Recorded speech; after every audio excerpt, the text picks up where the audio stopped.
On a Friday morning, Breakfast Central begins with, of course, a roundup of happenings across the southern part of the continent. And we have journalist Tebogo Mokoto, who joins us now from Gaborone, Botswana, for some of these updates. Thanks for joining us, Tebogo. Good morning.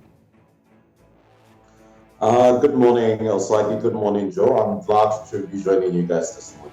Good to see you. And, of course, great that we both wore similar outfits this morning. It seems that we're going to be thinking alike. I believe so. Yeah, it sort of seems that way. Great minds think alike. Absolutely.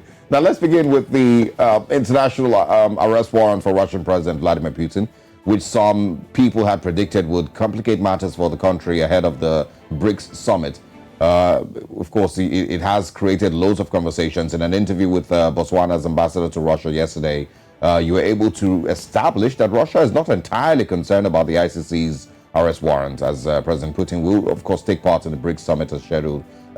Kindly elaborate. Of course, Ukraine has expressed expectation to South Africa to arrest the Russian president. Tell us a little bit more about what is playing out here and what you expect to happen. Yes. Now, we had an interview yesterday with the Russian ambassador to Botswana, and of course, the main question after having an interview with the Ukrainian ambassador just a week before, we had expressed that they have an expectation that the International Criminal Court arrest warrant will be honored by South Africa.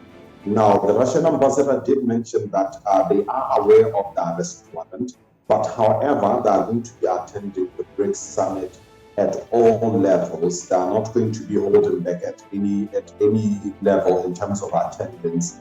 However, he did mention or note that they are observing the situation as well, and really as we draw closer to the summit, we might observe a different decision of some sort. But he reiterated, or rather emphasized, the fact that at this point, the Russian president is going to be attending the BRICS summit at all levels. And he, of course, mentioned that BRICS, as you understand, is a conglomeration of different countries with varying beliefs, policies, and so forth, really emerging economies or emerging world powers, if I may put it that way. So he emphasized that it's very, very critical at this time for Russia to really take part in this way. And the arrest warrant, as it stands, does not seem to be a prominent factor in terms of really dissuading the Russians from taking part in the summit as intended. All right. One of the major things is that Russia is not an ICC member state, so there are a lot of talks back and forth also in South Africa. You do have comments such as saying that the ICC is inconsistent, not looking into what's going on in other parts of the world, especially in Palestinian fields, and also looking at what has also taken place in other parts of the world, especially with different individuals. But then again, let's get to see what the updates would be. But let's talk a bit about, let's go to sports now, because we have a lot to cover in Southern Africa. We've touched on the ICC, we've touched on Putin.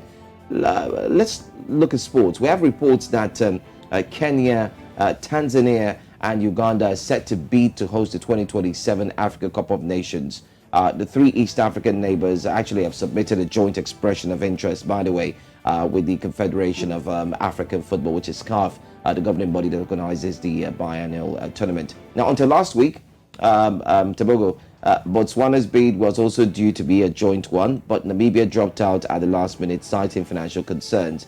But many are asking, does Botswana have the financial strength to win the hosting right? I mean, you are based in Botswana. You want to tell us about that?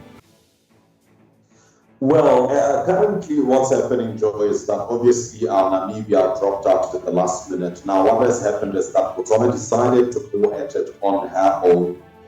In terms of the financial strength, the minister on Tuesday was holding a press conference to really just answer questions that we had submitted as the media to say, what's the next step?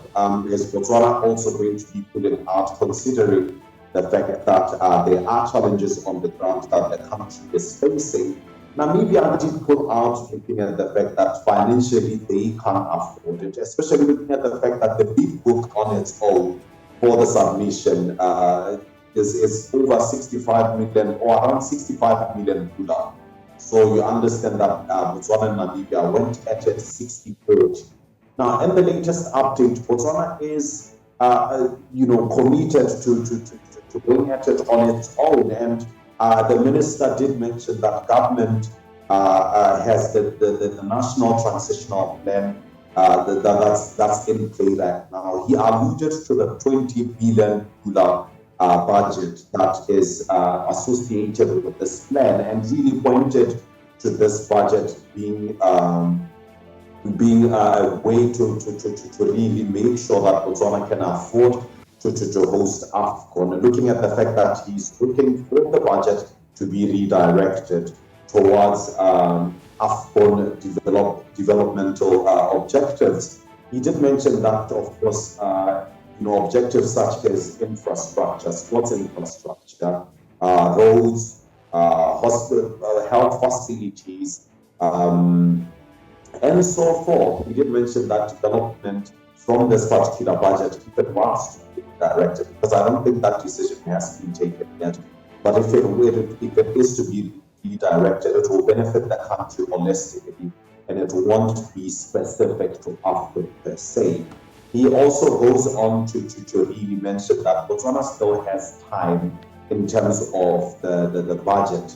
The financial years that are coming up being 2025, 2026, and 2026, 2027, or part of 2026, 2027. He did mention that Botswana will be able to strategically allocate funds during those budget speeches or those financial years towards making sure that our capability to host AFCON on our own is somewhat improved.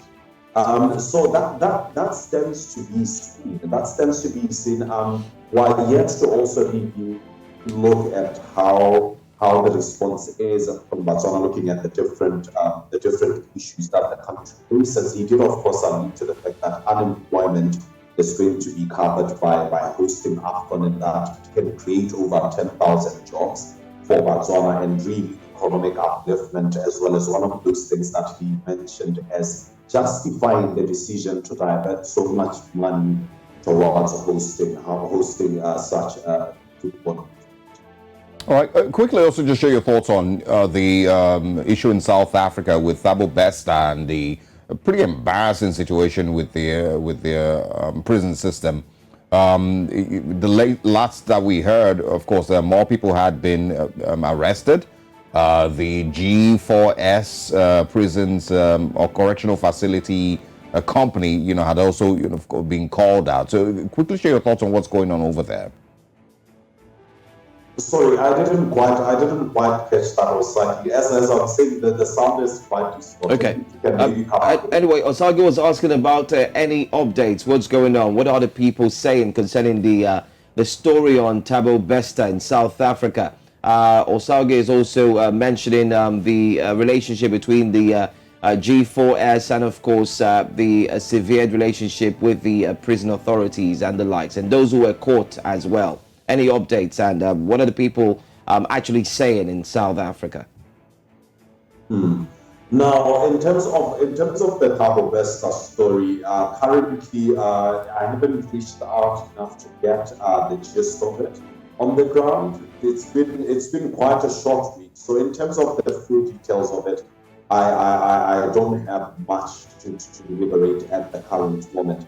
I think I'll follow it up throughout today and into next week, so that we get a solid update in terms of that story. So far, all that I'm aware of is what is generally out there, and I think it would be amiss of me to speak on it at this particular point in time. So what I can assure our viewers is that in the following week, if any developments do come up, or if none come up at all, we'll have an update directly coming from South Africa.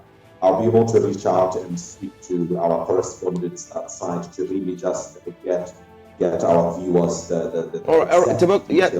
Okay, Tebogo. Yeah, Tebogo, that's fine. Maybe you didn't get the question, unlikely, but what are Botswana, what are people in Botswana saying about it in particular? What are they really saying? What's the reaction like in Botswana? All right. Now, in Botswana currently, what people are saying is that it has died down. They are not as invested. I don't know if it's because the story broke and it's moving the way that it's moving currently, but it has sort of really lost attention in terms of Botswana looking at it close. So currently as well, it's the conversation or chatter around it has really died down. And there's not really much that I say in terms of Cabo Vesta, except of course for those who go online and make jokes. I don't know whether that's tasteful or not, but that's what's happening currently. There's not really anything of pronounced importance that I can bring to our viewers. All right, Tebogo, thank you very much for your time this morning. Continue, of course, to monitor updates in southern part of the continent, and we always look forward to speaking with you every time. Thanks for your time. It's a pleasure to speak with you guys. Enjoy the rest of your Friday. All right, thank you.